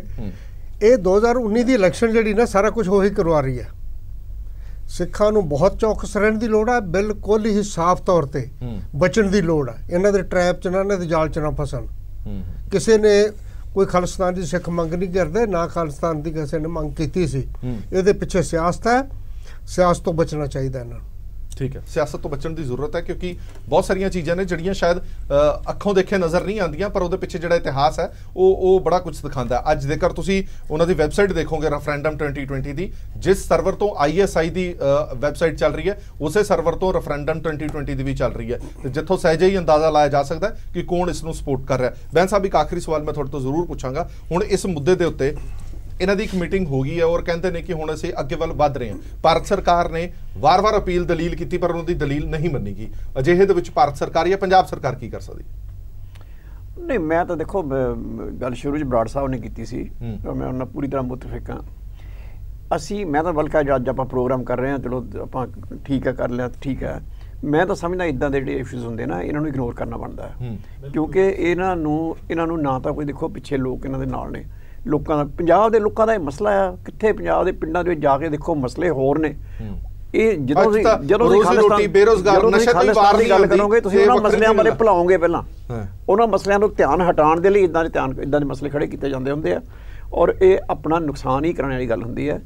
ਮੈਂ ਤਾਂ ਬਰਾੜ ਸਾਹਿਬ ਨਾਲ ਸਹਿਮਤ ਹਾਂ ਵੀ ਇੱਦਾਂ ਦੇ, ਔਰ ਮੈਂ ਸਮਝਦਾ 84 ਦੇ ਵਿੱਚ ਵੀ ਇਹ ਗੱਲ ਨੂੰ ਜਾਣ ਬੁੱਝ ਕੇ ਏਜੰਸੀਆਂ ਰਾਹੀਂ ਉਭਾਰਿਆ ਗਿਆ ਸੀ ਔਰ ਬਹੁਤ ਵੱਡੀ ਬਣਾ ਕੇ ਪੇਸ਼ ਕੀਤਾ ਗਿਆ ਸੀ। ਔਰ ਮੈਨੂੰ ਤਾਂ ਚੰਗੀ ਤਰ੍ਹਾਂ ਯਾਦ ਆ ਅਕਾਲੀ ਦਲ ਦੇ ਜਿਹੜੇ ਵਫਦ ਜਾਂਦੇ ਸੀ ਉਹ ਬਾਰ-ਬਾਰ ਵਿਚਾਰੇ ਕਹਿੰਦੇ ਸੀ ਅਸੀਂ ਸ਼ਾਂਤਮਈ ਸਟਰਗਲ ਦੀ ਗੱਲ ਕਰ ਰਹੇ ਹਾਂ, ਲੇਕਿਨ ਉਹ ਮੋਹਰੇ ਜਵਾਬ ਆਉਂਦਾ ਨਹੀਂ ਤੁਸੀਂ ਖਾਲਿਸਤਾਨ ਮੰਗਦੇ ਆ। ਉਹ ਹੁਣ ਤਾਂ ਸਮਝ ਜਾਓ ਵੀ ਸਾਡੇ ਮੂੰਹ 'ਚ ਪਾਇਆ ਜਾਂਦਾ ਸੀਗਾ। ਹੁਣ ਤਾਂ ਸਮਝ ਆਈਏ ਆਪਾਂ ਘੱਟੋ ਘੱਟ ਇੰਨਾ ਨੁਕਸਾਨ ਕਰਾ ਲਿਆ ਔਰ ਉਹ ਨੁਕਸਾਨ ਕਰਾਉਣ ਤੋਂ ਬਾਅਦ ਆਪਾਂ ਹੁਣ ਦੁਬਾਰਾ ਕਰਾਉਣਾ ਚਾਹੁੰਦੇ ਹਾਂ। ਔਰ ਬੀਬੀ ਜੀ ਮੈਨੂੰ ਇੱਕ ਕਿਸੇ ਟਾਈਮ ਬੈਠ ਕੇ ਮੈਨੂੰ ਸਮਝਾ ਦੇਣ ਇਹ ਵੀ ਇਹਨਾਂ ਕੋਲ ਕੀ ਸਟ੍ਰੈਟਜੀ ਆ ਜਿਹਦੇ ਨਾਲ ਇਹ ਸਮਝਦੇ ਅਸੀਂ ਆਹ ਅਚੀਵ ਕਰ ਲਾਂਗੇ। ISI ਬਾਰੇ ਤਾਂ ਜੀ ਜਿਹੜੀਆਂ ਸਾਡੀਆਂ ਏਜੰਸੀਜ਼ ਨੇ ਉਹਨਾਂ ਨੇ ਵੀ ਰਿਪੋਰਟ ਕਰੀ ਹੈ ਕਿ ਉਹ ਬੜੀ ਹਿੰਦੁਸਤਾਨ ਦੇ ਇਹ ਸਾਰੀਆਂ ਚੀਜ਼ਾਂ 'ਚ ਕਾਰਵਾਈਆਂ ਕਰਨ ਦੇ ਪਿੱਛੇ ਪਿਛਲੇ ਕੁਝ ਸਮੇਂ ਤੋਂ ਲੱਗਿਆ ਹੋਇਆ। ਕਿੰਨੇ ਬੰਦੇ ਵੀ ਅਰੈਸਟ ਹੋਏ ਹਿੰਦੁਸਤਾਨ 'ਚੋਂ। ਉਹਨਾਂ ਦੇ ਆਰਮੀ ਦੇ ਜਨਰਲ ਓਪਨਲੀ ਪਾਕਿਸਤਾਨ ਦੇ ਟੈਲੀਵਿਜ਼ਨ ਬੀਬੀ ਜੀ ਚਾਹਣ ਮੈਂ ਦਿਖਾ ਦਿੰਦਾ, ਇਹਨੂੰ ਜਿੰਨੀ ਵਾਰੀ ਕਹਿਣ ਦਿਖਾ ਦਿੰਦਾ, ਇੱਕ ਵਾਰੀ ਨਹੀਂ 1000 ਵਾਰੀ, ਕਿ ਉਹਨਾਂ ਦੇ ਪ੍ਰੋਗਰਾਮਾਂ 'ਤੇ ਆ ਕੇ ਕਹਿੰਦੇ ਨੇ ਕਿ ਸਿੱਖਾਂ ਨੂੰ ਇਸਤੇਮਾਲ ਕਰਨਾ ਪਾਕਿਸਤਾਨ ਲਈ ਜਾਇਜ਼ ਹੈ। ਚਲੋ ਬਹੁਤ ਬਹੁਤ ਧੰਨਵਾਦ ਸਾਰੇ ਮਹਿਮਾਨਾਂ ਦਾ ਇਸ ਪੂਰੀ ਵਿਚਾਰ ਚਰਚਾ 'ਚ ਬਣੇ ਰਹਿਣ ਦੇ ਲਈ। ਉਮੀਦ ਅਸੀਂ ਇਹੀ ਕਰਦੇ ਹਾਂ ਕਿ ਜਿਹੜੇ ਮਸਲੇ ਨੇ ਤੇ ਮੁੱਦੇ ਨੇ ਉਹ ਹੱਲ ਹੋਣੇ ਬੜੇ ਜ਼ਰੂਰੀ ਨੇ। ਭਾਵੇਂ ਸਿੱਖ ਕਤਲੇਆਮ ਦਾ ਮੁੱਦਾ ਹੋਵੇ, ਸਿੱਖਾਂ ਦੀ ਵੱਖਰੀ ਡੈਫੀਨੇਸ਼ਨ ਦਾ ਮੁੱਦਾ ਹੋਵੇ, ਇਹ ਮੁੱਦੇ ਬੜੇ ਇੰਪੋਰਟੈਂਟ ਨੇ ਤੇ ਇਹਨਾਂ ਦਾ ਸੁਲਝਣਾ ਵੀ ਬੜਾ ਜ਼ਰੂਰੀ ਹੈ। ਪਰ ਜਿਸ ਤਰੀਕੇ ਦੇ ਨਾਲ ਸੁਲਝਾਉਣ ਦੀ ਕੋਸ਼ਿਸ਼ ਕੀਤੀ ਜਾ ਰਹੀ ਹੈ ਜਾਂ ਉਹਦੇ ਪਿੱਛੇ ਦੀ ਸਾਜ਼ਿਸ਼ ਸਮਝਣ ਤੋਂ ਅਸੀਂ ਇਨਕਾਰੀ ਹੋ ਰਹੇ ਹਾਂ, ਇਹ ਵੀ ਸਮਝਣਾ ਬੜਾ ਜ਼ਰੂਰੀ ਹੈ। ਦੇਸ਼ ਦੁਨੀਆ ਦੀ ਬਾਕੀ ਖਬਰਾਂ ਲਈ ਬਣੇ ਰਹੋ PTC ਨਿਊਜ਼ ਦੇ ਨਾਲ। ਧੰਨਵਾਦ।